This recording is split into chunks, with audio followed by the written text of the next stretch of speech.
Halo Sobat Sabah semua, jumpa lagi di Balai Sabah.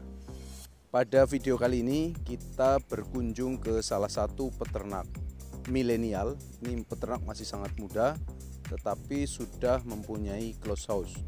Nah, kita akan diskusi bincang-bincang sejarah bagaimana beliau bisa mempunyai kandang sehingga berkiprah di kemitraan dengan close house beliau.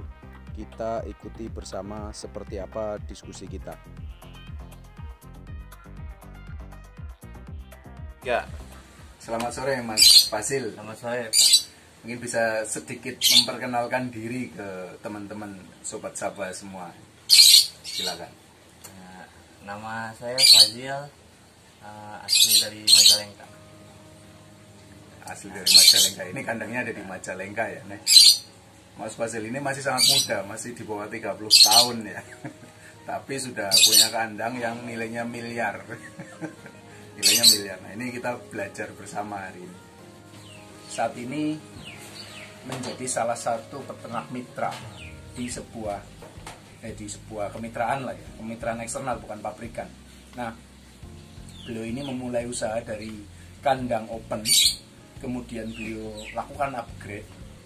Kemudian saat ini begitu melihat hasil dari upgrade, ternyata ada banyak potensi. Kemudian saat ini sudah membangun close house dengan ukuran yang cukup baik.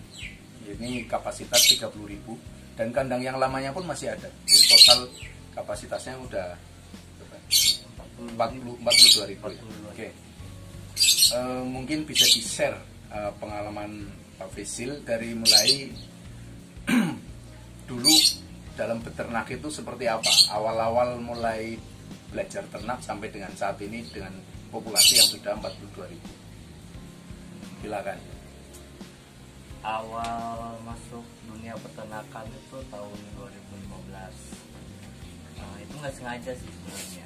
Main ke tempat saudara, sering main ke tempat saudara, terus diajak keliling lihat kandang daerah Majalengka. Setelah survei selama 1 tahun itu mulai tertarik karena dilihatnya ada potensi. Sempat survei kurang lebih 1 tahun ya? Iya. 1 tahun baru tertarik. Ya. Nah, terus setelah tertarik itu berarti langsung memulai usaha nih ya? Iya. Di bidang peternakan. Open house.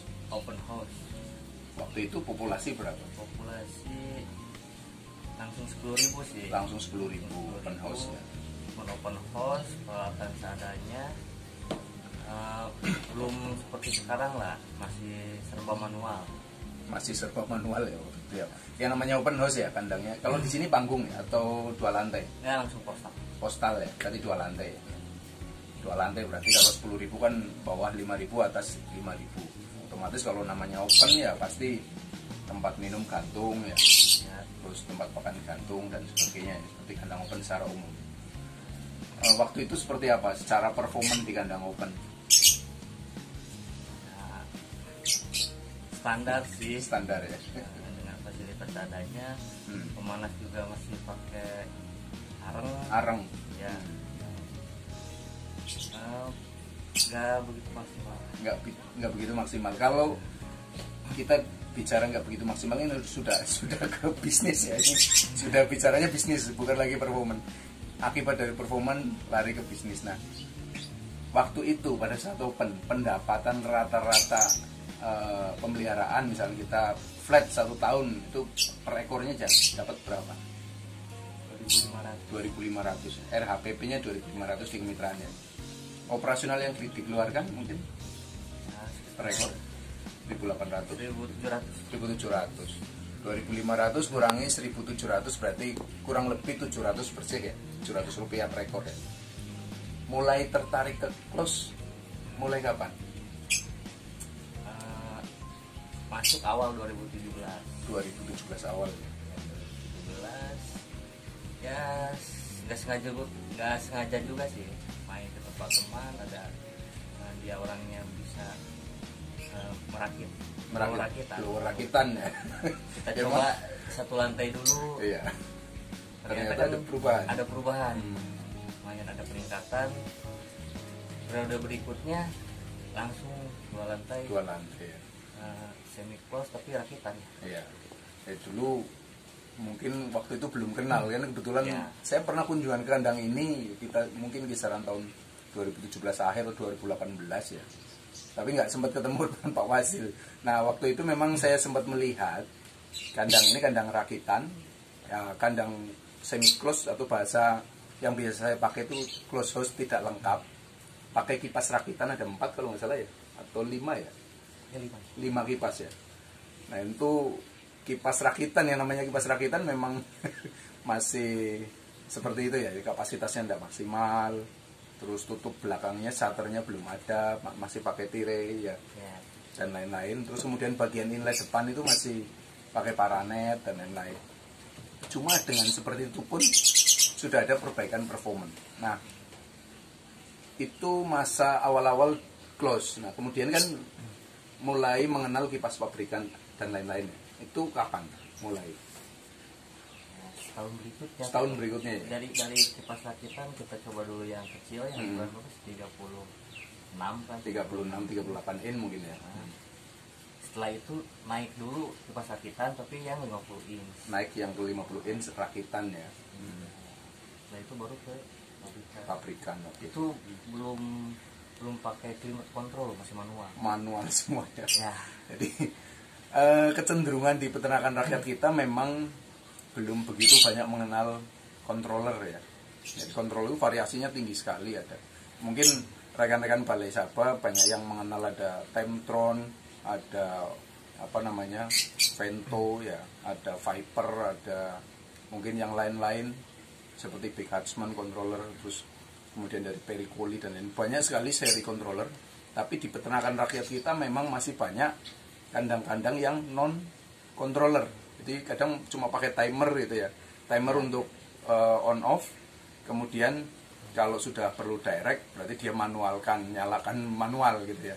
Jadi belum pakai controller. Nah itu sejarah waktu itu. Secara performa ada peningkatan juga. Ada peningkatan juga. Ada peningkatan juga. Setiap ada perubahan fasilitas ada peningkatan. Nah itu kandang seperti itu berlangsung berapa lama berarti? Sampai 2019, pertengahan 2019, ya. baru pakai controller.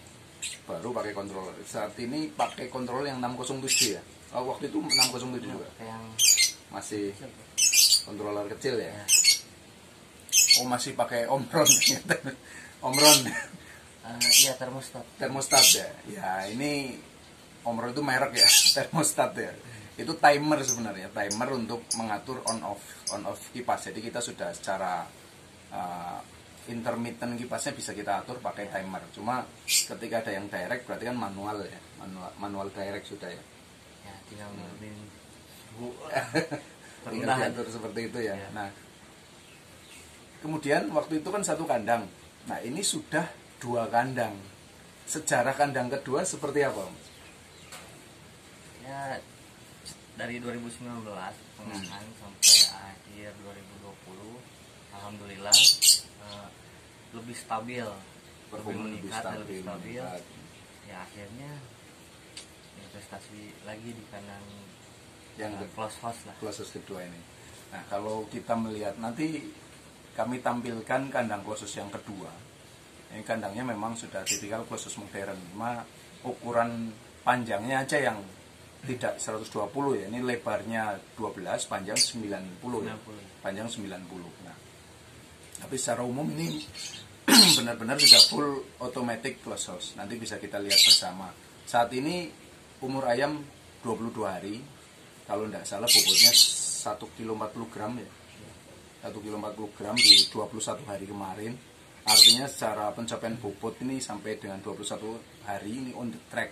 Tinggal nanti sampai akhirnya kita tinggal lihat nanti seperti apa. Tapi kalau pola panennya benar, kesehatan ayamnya bagus, ventilasinya oke, potensinya nanti bisa di atas 400, harusnya 420, 430 harusnya. Nanti kita lihat bersama.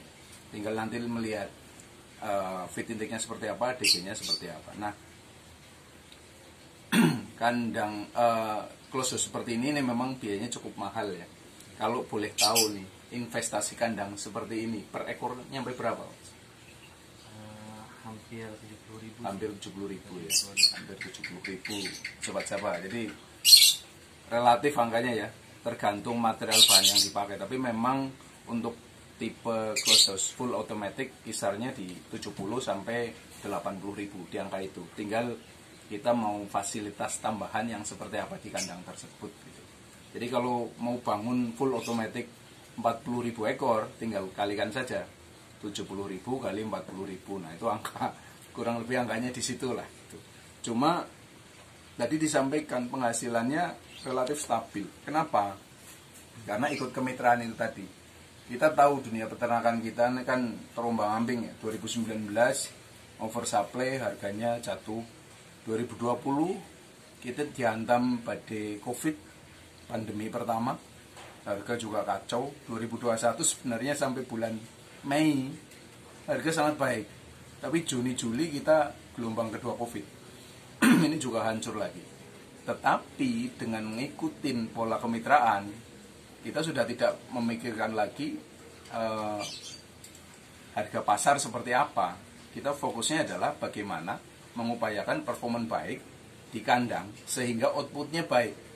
Dari output yang baik itu, karena ikut kemitraan sudah ada harga kontrak, pendapatan juga relatif bisa stabil. Jadi kita terukur secara pendapatan.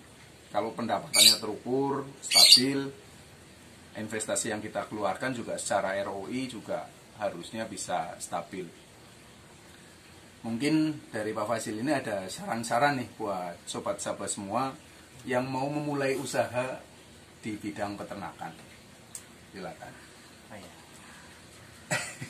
Yang penting harus fokus, terus ya gampang menyerah. Tidak mudah menyerah. Ini dua kata yang sangat baik ya. Jadi fokus, jangan gampang menyerah. Jadi usaha di ayam ini memang kita tidak boleh jadikan sebagai sambilan. Jadi intinya harus benar-benar fokus di dalamnya. Jangan setengah-setengah istilahnya. Sobat sahabat sekalian bisa mulai dari seperti yang dari awal Pak Fasil ceritakan, mulai dari open house kecil ya. Tapi kalau kita ya kalau bisa bikin closed house kecil lah. Sekarang populasi 2.000, populasi 4.000 pun sudah bisa di close ya. Karena close ini kan sebuah sistem ya, tidak melihat berapa kapasitas dia, populasinya dia berapa. Tapi sebuah sistem yang bisa diterapkan, kandang tertutup dengan pola minimum negatif pressure ya, dengan negatif pressure atau kipas sedot, sehingga mikroklima di dalam kandang kita bisa setel lebih baik untuk kebutuhan ayam. Nah ini populasi kecil kalau dikelola dengan baik, dengan fokus seperti tadi yang disampaikan, jangan menyerah. Harusnya kalau kita baik mengelolanya, harusnya jadi hasilnya baik. Dari hasil yang baik itu terus jangan dihambur-hamburkan hasilnya, harusnya bisa untuk ditabung dan menjadi bahan investasi untuk kita pengembangan populasi. Mungkin seperti itu yang bisa kita gali. Selebihnya nanti kita lihat di kandang seperti apa kandang Pak Fasil ini. Mudah-mudahan menjadi inspirasi kita bersama. Tetap di Balai Sabah. Hormat.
sobat-sobat semua, itu tadi apa yang kita diskusikan, kemudian kondisi di dalam kandangnya seperti apa, menjadi inspirasi buat kita semua ya.